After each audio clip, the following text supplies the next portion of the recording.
Assalamualaikum warahmatullahi wabarakatuh. Bismillah walhamdulillah. Sahabat El Sifa TV yang dirahmati oleh Allah, ayah bunda yang kami hormati. Kali ini saya bersama Abdullah Muaz dalam acara Kaisar melanjutkan kajian-kajian kita tentang parenting dari pekan-pekan sebelumnya. Kali ini kita akan mengambil tema bagaimana kita bisa memotivasi belajar untuk anak-anak kita agar anak-anak kita semangat terus belajar. Dan itulah yang memang diharapkan oleh seluruh orang tua dimanapun dia berada. Baik, to the point saja. Yang pertama langkahnya adalah kita dulu selaku orang tua, ayah bunda yang dirahmati oleh Allah. Langkah pertama untuk diri kita adalah kita mencoba mencari definisi tentang belajar itu sendiri, supaya nanti ada perlakuan kita yang memang produktif, memang betul-betul anak kita belajar. Banyak sudut pandang atau perspektif cara mendefinisikan. Yang umum saja misalnya, yang dimaksud dengan belajar adalah upaya kita untuk menumbuh kembangkan seluruh potensi anak. Kita berupaya untuk senantiasa menumbuhkan, mengembangkan berbagai macam potensi-potensi yang dimiliki oleh anak-anak kita. Dalam definisi lain juga bisa diartikan, belajar adalah sebuah proses yang terus-menerus untuk anak-anak kita agar mereka terus berubah, gitu ya. Kemudian ada peningkatan dan tumbuh berkembang. Nah, ada lagi pendekatan lain, belajar adalah setiap proses interaksi apa saja anak kita terhadap siapa saja atau terhadap apa saja, di mana proses interaksi itu akan menambah perubahan, perbaikan, kemudian perkembangan. Perubahan, perbaikan, pertumbuhan, dan perkembangan. Setiap proses apapun yang dilakukan sampai anak kita bisa tumbuh berkembang, bisa berubah, bisa selalu ada perbaikan, itulah dia proses belajar. Maka dengan kata lain ada satu perspektif lagi di dalam surat Al-Mu'minun ayat ketiga, bahwa yang dimaksud belajar adalah bagaimana waktu-waktu anak kita itu setiap saat, jam, detik, menit, semuanya bermanfaat, semuanya tidak ada yang tidak berguna. Nah, artinya mengunci waktu-waktu anak kita agar seluruh aktivitasnya, waktu-waktu yang dihabiskannya semua dalam rangka menumbuh kembangkan bakat-bakatnya, minat-minatnya, dan seterusnya. Karena itulah mari sama-sama kita sepakati lagi ayah bunda yang dirahmati oleh Allah, bahwa yang dimaksud potensi itu tentu saja banyak sekali. Ada potensi-potensi yang sifatnya jasadiah atau fisik. Potensi apa saja? Misalnya ada kecerdasan kinestetik, motorik halus, motorik kasar, kecerdasan spasial dan sebagainya. Berbagai macam keterampilan-keterampilan yang dimiliki oleh anak-anak kita itu termasuk kecerdasan yang sifatnya jasadiah. Atau berbagai keterampilan-keterampilan anak kita untuk merawat dirinya supaya sehat, fit, segar, bugar, fresh, itu juga termasuk keterampilan yang sifatnya jasadiah. Agar anak kita tumbuh kembang, badannya sehat, kemudian juga dia bisa beraktivitas tanpa banyak kendala, kekurangan-kekurangan atau berbagai macam penyakit, itu juga termasuk proses belajar. Begitu ya. Kemudian ada potensi-potensi akliyah, fikriyah, potensi-potensi akademis yang harus kita juga tumbuh kembangkan. Di antaranya adalah membaca. Jadi proses belajar itu banyak sekali, membaca hanya salah satunya saja. Ya, ini harus kita sepakati dulu gitu ya, bahwa yang namanya belajar itu tidak harus membaca. Belajar itu luas macam ragamnya. Tetapi ketika kita ingin menumbuh kembangkan potensi pemikirannya, wawasannya, ya, potensi akliyah dan fikriyahnya, maka salah satu yang harus kita upayakan bagaimana anak kita agar dia suka membaca, rajin meneliti dan seterusnya. Nah, kemudian yang ketiga, ini juga luar biasa, yang memang harus kita tumbuhkan adalah potensi spiritualnya, potensi emosionalnya, potensi kejiwaannya. Sehingga harus seimbang, karena kita manusia adalah makhluk multidimensi yang terdiri dari jasad, akal, pikiran, kemudian perasaan, ruhani, spiritual dan sebagainya. Maka proses belajar adalah proses menumbuh kembangkan ketiga aspek ini. Nah, itu dulu ya, kita sepakat.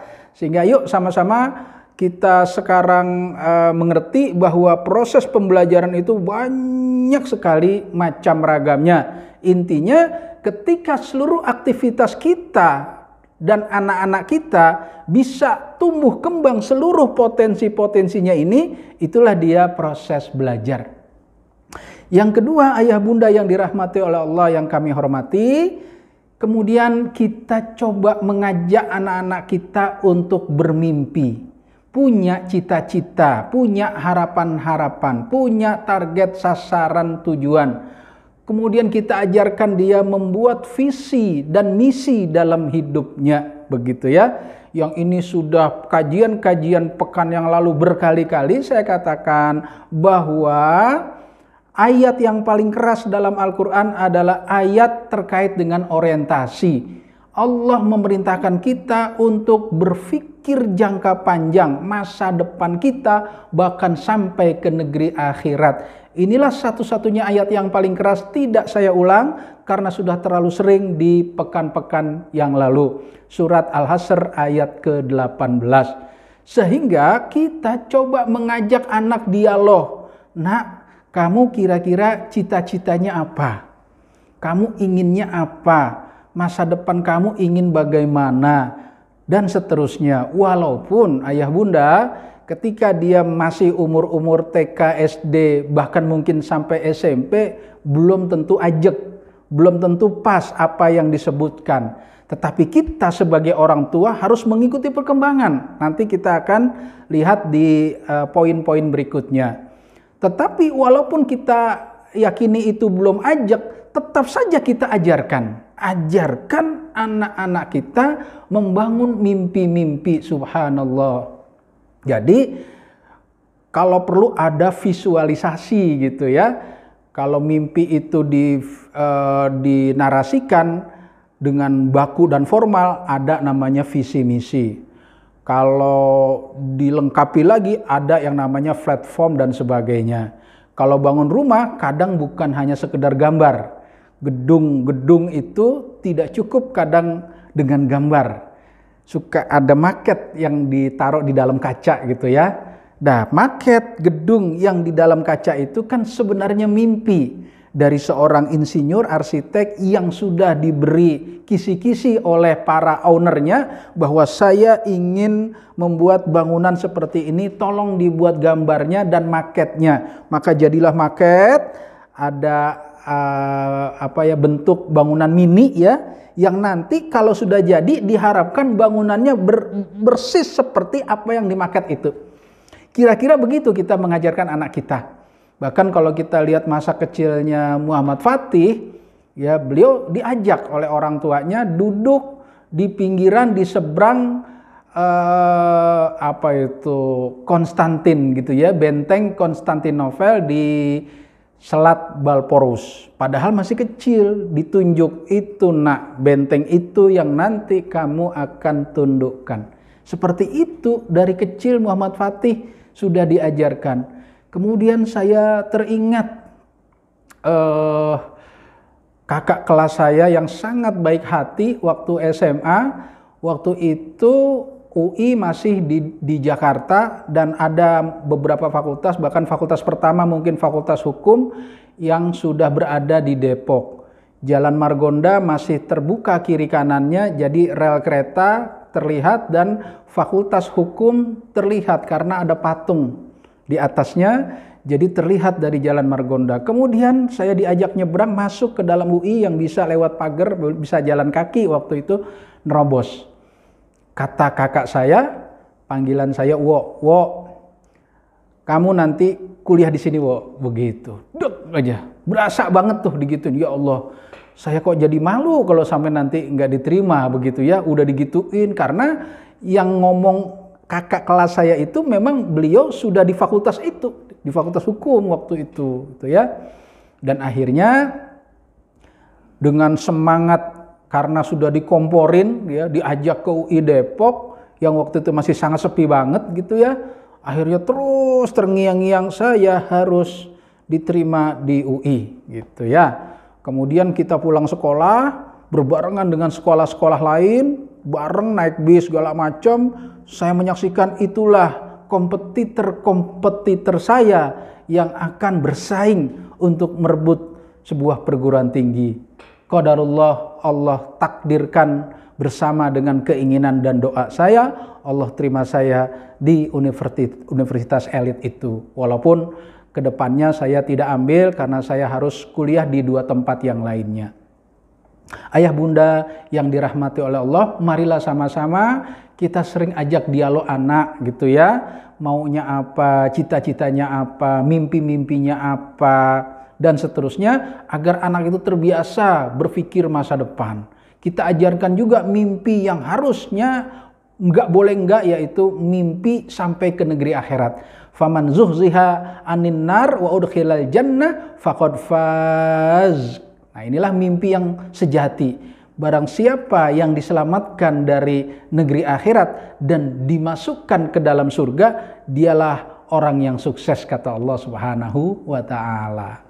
Yang ketiga, ayah bunda yang dirahmati oleh Allah, setelah kita tahu nih, itulah keinginan anak kita, cita-citanya, mimpi-mimpinya, target, sasaran, dan tujuannya. Kemudian kita cocokkan dengan pengamatan kita sebagai orang tua pada anak-anak kita tentang bakat-bakatnya, potensi-potensinya. Karena mungkin saja kalau dari kecil kita tanya belum pas gitu ya. Gak apa-apa, yang penting kita latih dulu bermimpi. Nanti pasnya itu ketika sudah mulai SMP atau udah SMA gak boleh lagi goyang. Harus sudah satu pilihan yang mantap mau apa dia. Nah kalau masih TK SD kan masih goyang gitu ya. Nanti akan berubah lagi. Tetapi orang tua harus terus mengamati. Sekian tahun dari TK SD, masa sih nggak tepat mengamatinya gitu ya. Semoga bisa kita amati kira-kira anak kita itu bakatnya apa ya, potensinya apa ya, kecenderungannya apa ya, begitu. Hobinya apa ya, passionnya apa ya, yang paling disukai apa ya, yang paling dianggap dia paling mudah itu pelajaran apa ya, dan seterusnya. Nah itu nanti kita perhatikan terus. Bahkan kalau kadang kita ragu, sambil kita terus bertanya kepada guru BK-nya, wali kelasnya dan sebagainya, nggak ada salahnya juga kita coba menggunakan tool-tool yang sekarang ini banyak banget. Ada fingerprint, dipencet gitu ya, di print nanti ketahuan tuh bakat-bakat anak kita. Ada foto aura, di foto nanti di sini warna-warni, nanti ketahuan anak kita bakatnya apa. Ada tes psikolog manual, psikotes manual untuk mengetahui potensi bakat. Apabila semuanya kita lakukan karena kita ingin berikhtiar secara optimal, maka insya Allah akan kita dapatkan gambaran, oh potensi anak kita ini toh, bakatnya ini toh, keinginannya ini toh, dan seterusnya ya. Sehingga nanti kita cocokkan dengan apa yang beliau atau dia sebut cita-citanya. Benar nggak cita-cita dengan bakatnya? Gitu. Kalau benar, alhamdulillah kita dorong habis-habisan, insya Allah dia akan cepat sekali meraih suksesnya. Kalau belum benar, nah ini harus kita amati lagi gitu ya. Apakah ucapannya sekedar keinginan-keinginan yang dipengaruhi oleh situasi kondisi saja, sehingga tidak sesuai dengan potensi yang dimilikinya, atau memang kita cara melihat potensi yang salah. Nah itu harus kita terus amati-amati gitu ya, ya bunda yang dirahmati oleh Allah. Kemudian yang keempat, kita mencoba mengajarkan anak kita itu untuk mengetahui manfaat dari setiap pekerjaan dan bahaya dari setiap pekerjaan. Termasuk diantaranya manfaat belajar, gunanya baca, meneliti, riset dan sebagainya. Kita kasih tahu anak kita apa manfaatnya, apa keuntungannya. Kemudian kita kasih tahu juga apa ruginya kalau kita tidak melakukan itu. Semua pekerjaan kita latih anak-anak kita, jangan sekedar asal mengerjakan atau diajak oleh orang lain, jangan sekedar asal mau gitu ya. Apapun yang akan dilakukan pekerjaannya, kita ajarkan anak kita untung ruginya. Baik untung rugi di dunia maupun untung rugi di akhirat gitu ya. Pekerjaan apa saja yang akan dilakukan anak kita selalu kita tanyakan, apa nak manfaatnya kamu melakukan itu gitu ya, apa tujuannya dan seterusnya, sehingga anak kita terbiasa menyeleksi. Yang pada intinya kalau kita lihat dalam perspektif yang berbeda, belajar itu artinya mengunci mati waktu anak-anak kita agar tidak ada yang sia-sia waktunya. Kembali ke awal tadi, surat Al-Mu'minun ayat ketiga. Walladzina hum anil lagwi mu'ridun. Orang beriman senantiasa menjauhkan dari segala perkataan dan perbuatan yang sia-sia. Maka saya pun punya definisi lain tentang arti sekolah gitu ya. Apa arti sekolah? Atau kita ikut kursus atau kita masukkan anak kita ke sebuah lembaga pendidikan, artinya adalah kita minta bantuan kepada pihak lembaga itu agar bisa mengontrol waktu-waktunya sehingga tidak ada yang sia-sia, apalagi boarding gitu ya. Apa sih definisi sekolah boarding kira-kira gitu ya? Dalam perspektif yang berbeda ini saya lihat ya. Maka saya bisa mendefinisikan bahwa anak kita masukkan di sekolah boarding adalah agar kita minta bantuan pada lembaga itu 24 jam waktunya terkontrol penuh, terprogram, terkondisi, terarahkan, subhanallah. Itulah arti pendidikan. Jadi apa itu pendidikan? Apa itu proses belajar dalam perspektif yang berbeda ya? Belajar adalah kita minta bantuan kepada sebuah lembaga agar anak-anak kita waktunya dikontrol penuh. Tidak habis waktunya sia-sia.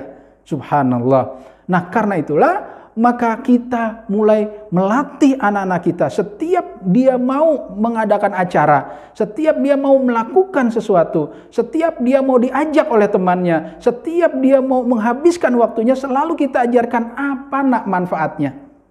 Kemudian apa ruginya, baik manfaat di dunia maupun manfaat di akhirat.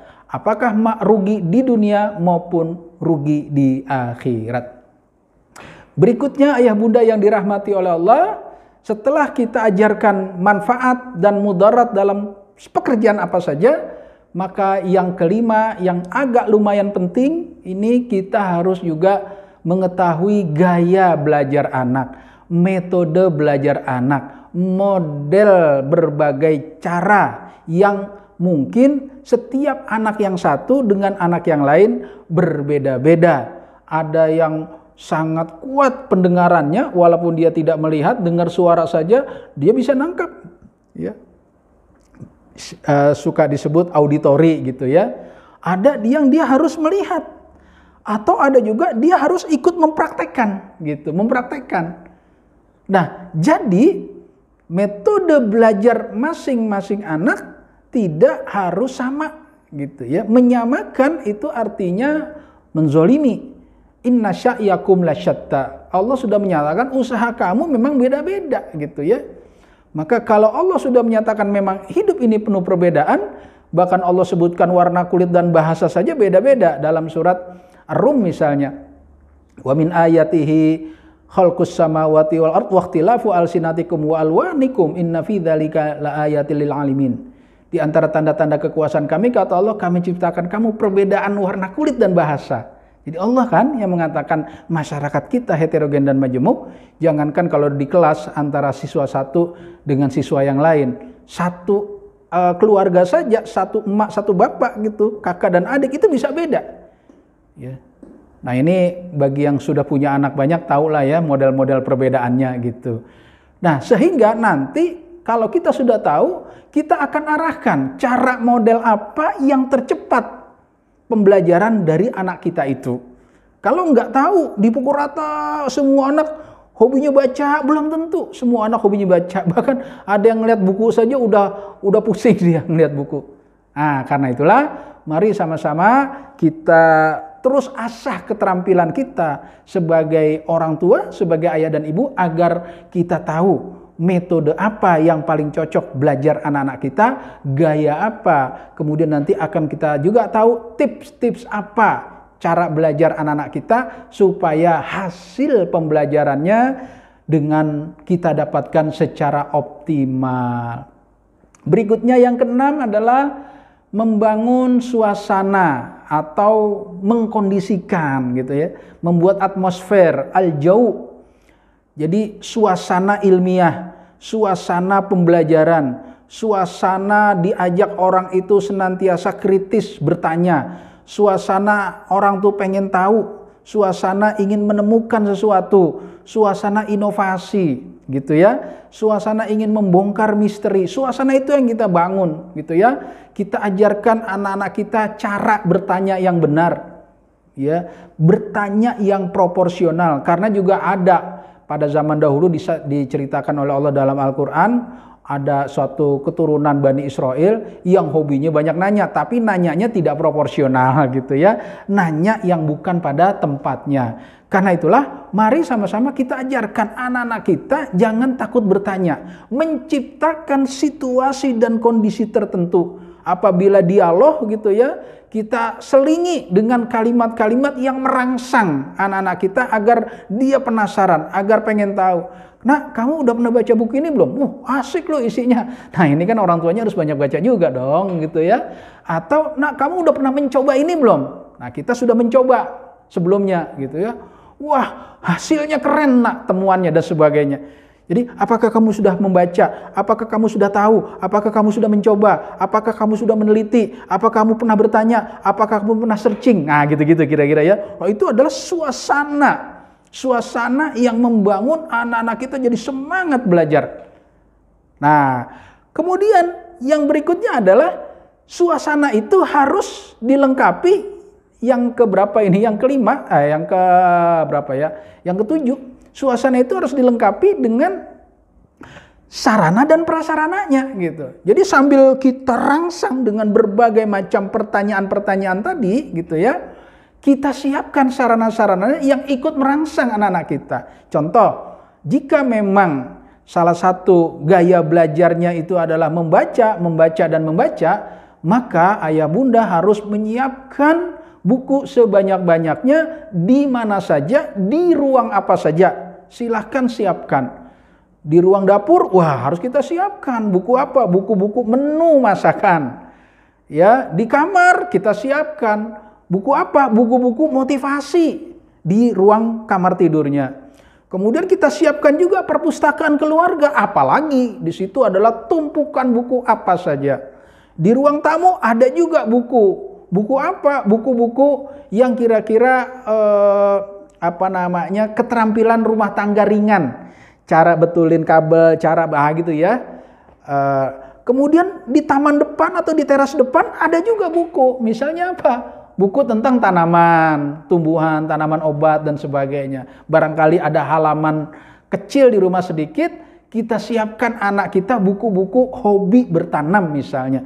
Jadi nanti di rumah itu mata keluarga kita, anak-anak kita itu ngelihat buku di semua ruangan. Nengok kanan buku, nengok kiri buku, nengok ke atas buku.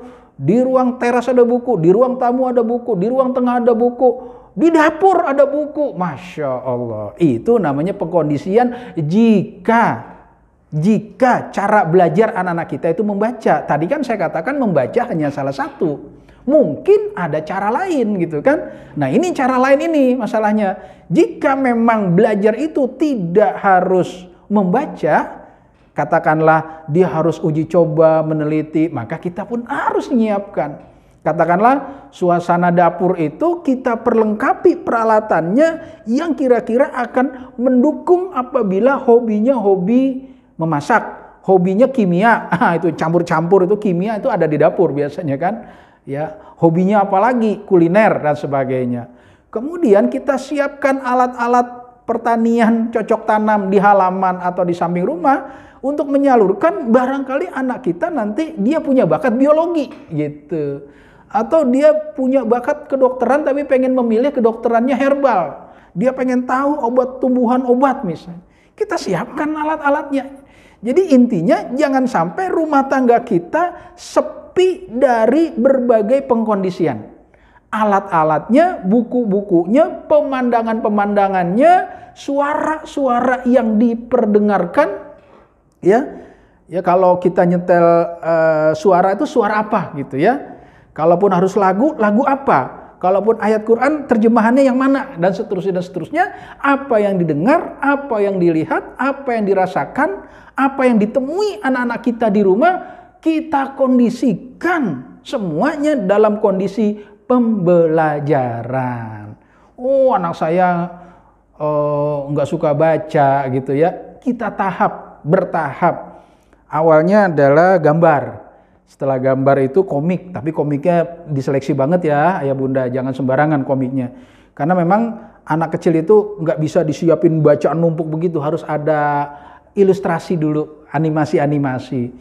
Dari komik lama-lama baru bacaan-bacaan yang full bacaan. Nah, itu tahapannya. Tapi memang suatu ketika ada juga memang anak kita mau diapain aja udah nggak bakal bisa hobi baca itu. Berarti keterampilannya yang harus kita kuatkan. Atau seninya atau apanya gitu ya. Banyak sekali model-model keterampilan yang bisa dikembangkan oleh anak kita jika anak kita tidak suka baca. Pada intinya kembali ke surat Al-Mu'minun ayat ketiga tadi. Pada intinya kita mengunci mati waktu anak-anak kita, jangan sampai ada aktivitas yang sia-sia, itu aja. Ya. Bahkan boleh dikata kita bikin percobaan kalau berani gitu ya, nggak usah disekolahin dari SD sampai tua, nggak usah disekolahin, tapi dengan catatan ada jaminan seluruh pekerjaan anak-anak kita bermanfaat, sukses insya Allah, kan gitu ya. Nah karena itulah mari sama-sama kita menyiapkan sarana sekecil apapun. Kalau spiritual apa sarananya? Kalau untuk anak perempuan ya harus ada musola di rumah, walaupun kecil rumah kita seukuran sejadah aja. Untuk istri dan anak yang wanita, kalaupun mau sholat di rumah, ada musola di rumah yang nggak dicampur dengan yang lain. Jadi di rumah itu ada alat-alat uji coba di dapur dan berbagai tempat, ada buku di mana-mana, ada peralatan ibadah, ada mukena, ada sejadah, ada rak untuk Quran dan sebagainya. Sehingga 3 kecerdasan ini ya, 3 potensi anak kita semuanya tumbuh berkembang di rumah kita. Kemudian kita minta bantuan nanti dengan tetangga, dengan masjid dan sebagainya untuk sama-sama kita berkolaborasi ketika ternyata sarana-sarana yang dibutuhkan ujung-ujungnya mahal misalnya kan. Kalau bareng-bareng insya Allah patungan jadi murah. Kita jadikan masjid misalnya sebagai pusat pendidikan anak-anak kita. Subhanallah. Karena itulah ayah bunda ketika kita mau memilih rumah, jangan sekedar kenyamanan dalam arti zohir saja, banyak pohon, ada taman, tapi nggak dipikirin jarak ke masjidnya, apakah bisa ditempuh jalan kaki atau tidak gitu ya. Jadi harus dipikirkan bahwa saya mau pindah rumah yang nomor satu syaratnya lingkungan itu anak saya harus jalan kaki dari rumah ke masjid misalnya. Begitu diantaranya. Supaya nanti di masjid itu juga kita bikin markas. Bikin pusat pembelajaran buat para jamaah dan anak-anaknya. Subhanallah. Kita arahkan ke remaja masjid Karang Taruna agar mereka lari ke masjid. Kemudian kita lengkapi dengan secukup-cukupnya berbagai perlengkapan belajar buat anak-anak kita semua. Berikutnya adalah kita memberi reward gitu ya. Apabila ada sedikit kehebatan, prestasi-prestasi jangan sampai lupa kita memberikan reward. Kemudian kita cari momentum-momentum apa yang kiranya memang pantas kita memberikan reward ke anak-anak kita. Selain hari lahirnya gitu ya, kemudian prestasi apapun yang didapat dari sekolahnya dan sebagainya, kita siapkan reward buat anak-anak kita. Tapi kadang-kadang reward ini tidak melulu harus dalam bentuk materi gitu ya. Juga di samping pujian-pujian, kalimat-kalimat doa, support, tetapi juga bahasa tubuh ke orang tuanya misalnya. Contoh, ketika ngambil rapot, dua-duanya datang, ayah dan ibunda datang, subhanallah, luar biasa. Atau ketika anak kita sedang ada pertunjukan, kemudian orang tuanya datang, subhanallah, menjadi sebuah kebanggaan banget buat anak-anak kita. Mereka sedang berada di panggung, ya, melakukan pertunjukan, terus orang tuanya ikut menyaksikan. Indah, luar biasa. Dan yang terakhir, yang jangan sampai lupa, ayah bunda yang dirahmati oleh Allah, senantiasa kita memberikan, mungkin bahasanya nggak enak ya kalau disebut PR, udah banyak yang jenuh anak-anak kita itu diberikan PR gitu ya. Karena memang barangkali banyak faktor lain, mungkin memang nggak pas pelajaran dengan bakatnya, atau mungkin gurunya memang nggak menguasai metode pengajaran dan sebagainya gitu ya. Maka saya ingin ganti kata-kata tugas atau PR, kita memberikan tantangan anak-anak kita. Jadi kita kasih sebuah tugas yang menantang gitu, kira-kira apa ya? Ya, nak, kamu bisa nggak begini? Kalau bisa nanti hadiahnya ini, nak. Gitu. Kamu bisa nggak menemukan ini? Terus saja. Jadi kita kasih tugas, yang tugas itu tidak membebani, tapi tugas itu yang membuat anak itu kepo, gitu ya. Kalau dia misalnya hobi kimia, gitu ya, misal kita kasih tugas anak-anak kita, nak, kok di kalangan herbalis ribut mulu ya soal minyak goreng, atau apa itu karsinogen, apa itu radikal bebas. Nak, mau nggak kasih tahu ayah, bongkar rahasianya, apa itu radikal bebas, apa itu karsinogen, dan apa itu dampaknya minyak goreng yang sudah berkali-kali dipakai sampai hitam dimakan oleh manusia.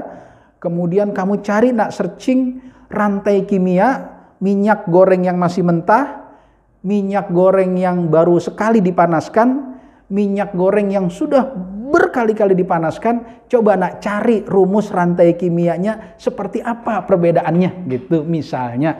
Kalau tapi dia udah catatan, kita tahu dia hobi kimia gitu ya.